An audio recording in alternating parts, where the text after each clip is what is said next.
ನಮಸ್ತೆ, ನಾನು ಚಂದ್ರಕಲಾ ನೀರಾಳ.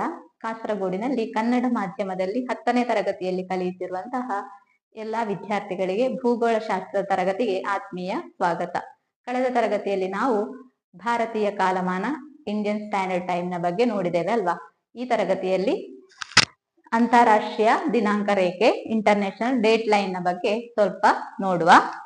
ಗ್ರೀನಿಚ್ ರೇಖೆಯಿಂದ 180 ಡಿಗ್ರಿ ಪೂರ್ವಕ್ಕೆ ಹೋದಂತೆ ಏನಾಗಿರ್ತದೆ, 180 ಡಿಗ್ರಿಯಲ್ಲಿ ಸೋಮವಾರ ಆಗಿರ್ತದೆ ಅಲ್ವಾ. ಅದೇ ತರ ಸೋಮವಾರ ರಾತ್ರಿ ಆಗಿರ್ತದೆ. ಅದೇ ತರ 180 ಡಿಗ್ರಿ ಪಶ್ಚಿಮಕ್ಕೆ ಹೋದಂತೆ ಏನಾಗ್ತದೆ, ರವಿವಾರ ರಾತ್ರಿ 10 ಗಂಟೆ ಆಗಿರ್ತದೆ ಅಂತೇಳಿ ನಾವು ಕಳೆದ ತರಗತಿಯಲ್ಲಿ ನೋಡಿದ್ದೇವೆ ಅಲ್ವಾ. 180 ಡಿಗ್ರಿ ಪಶ್ಚಿಮಕ್ಕೆ ರವಿವಾರ ರಾತ್ರಿ 10 ಗಂಟೆ, ಅದೇ ತರ 180 ಡಿಗ್ರಿ ಪೂರ್ವಕ್ಕೆ ಹೋದ್ರೆ ಸೋಮವಾರ ರಾತ್ರಿ 10 ಗಂಟೆ ಅಂತೇಳಿ. ಇದು ಎರಡು ಕೂಡ ಏನು, ಈ 180 ಡಿಗ್ರಿ ಪಶ್ಚಿಮ ಮತ್ತೆ 180 ಡಿಗ್ರಿ ಪೂರ್ವ ಅಂತ ಹೇಳುದು ಇದು ಎರಡು ಸ್ಥಳ ಅಲ್ವಾ.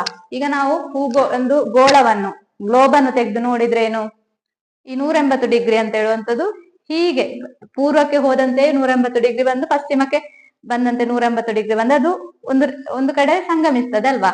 ಈ ಸಂಗಮಿಸುವ ಜಾಗ ಏನು, ಅದು ಎರಡು ಸ್ಥಳ ಅಲ್ಲ, ಒಂದೇ ಸ್ಥಳ. ಆಗ ಏನು, ಇಲ್ಲಿ ಒಂದೇ ಸಮಯವಾಗಿದ್ದರು ಅಲ್ಲಿ ಒಂದೇ ಸಮಯ ಆಗಿರ್ತದೆ, ಆದ್ರೆ ದಿವಸದಲ್ಲಿ ವ್ಯತ್ಯಾಸ ಆಗಿರ್ತದೆ. ಈ ಸಮಸ್ಯೆಯನ್ನು ಪರಿಹರಿಸಲಿಕ್ಕೆ ಬೇಕಾಗಿ ಏನ್ ಮಾಡಿದ್ದಾರೆ ಅಂತ ಹೇಳಿದ್ರೆ, ಅಲ್ಲಿ ಒಂದು ಕಾಲ್ಪನಿಕ ರೇಖೆಯನ್ನು ಎಳೆದಿದ್ದಾರೆ. ಅದನ್ನು ನಾವು ಅಂತಾರಾಷ್ಟ್ರೀಯ ದಿನಾಂಕ ರೇಖೆ ಅಂತೇಳಿ ಕರಿತೇವೆ. ಮಕ್ಕಳೇ, ಈ ಅಂತಾರಾಷ್ಟ್ರೀಯ ದಿನಾಂಕ ರೇಖೆಯನ್ನು ಪೆಸಿಫಿಕ್ ಸಾಗರದಲ್ಲಿರುವ ಬೇರಿಂಗ್ ಜಲಸಂಧಿಯ ಮೂಲಕ ದಕ್ಷಿಣದ ಕೆಲವು ದ್ವೀಪಗಳನ್ನು ಬಿಟ್ಟು ಈ ರೇಖೆಯನ್ನು ಕ್ರಮೀಕರಿಸಲಾಗಿದೆ.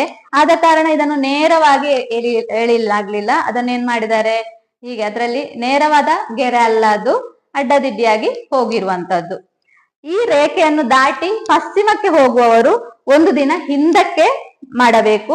ಅದೇ ತರ ಪೂರ್ವಕ್ಕೆ ಹೋಗುವವರು ಒಂದು ದಿನ ಮುಂದಕ್ಕೆ ದಿನವನ್ನು ಲೆಕ್ಕ ಹಾಕಬೇಕಾಗಿ ಬರ್ತದೆ. ಇನ್ನು ಈ ಒಂದೇ ಮಾತಲ್ಲಿ ಅಂತಾರಾಷ್ಟ್ರೀಯ ದಿನಾಂಕ ರೇಖೆ ಅಂದ್ರೆ ಏನಂದ್ರೆ, ಗ್ರೀನಿಚ್ ರೇಖೆಯ ಪೂರ್ವಕ್ಕೆ ಹಾಗೂ ಪಶ್ಚಿಮಕ್ಕೆ 180 ಡಿಗ್ರಿಯಲ್ಲಿ 24 ಗಂಟೆ ಸಮಯ ವ್ಯತ್ಯಾಸ ಕಂಡು ಬರುತ್ತದೆ. ಇದರ ಪರಿಹಾರಕ್ಕಾಗಿ ಎಳೆದ ಕಾಲ್ಪನಿಕ ರೇಖೆಯಾಗಿದೆ ಈ ಅಂತಾರಾಷ್ಟ್ರೀಯ ದಿನಾಂಕ ರೇಖೆ. ಈಗ ಎಲ್ಲರಿಗೂ ನಮ್ಮ ಇಂಟರ್ನ್ಯಾಷನಲ್ ಡೇಟ್ ಲೈನ್ ಅಥವಾ ಅಂತಾರಾಷ್ಟ್ರೀಯ ದಿನಾಂಕ ರೇಖೆ ಅಂದ್ರೆ ಏನು ಅಂತೇಳಿ ಅರ್ಥ ಆಗಿರ್ಬೋದು ಅಂತೇಳಿ ಭಾವಿಸ್ತೇನೆ. ಈ ತರಗತಿಯನ್ನು ಇಲ್ಲಿಗೆ ಮುಕ್ತಾಯಗೊಳಿಸೋಣ. ಮುಂದಿನ ತರಗತಿಯಲ್ಲಿ ಮತ್ತೆ ಭೇಟಿಯಾಗೋಣ. ವಂದನೆಗಳು.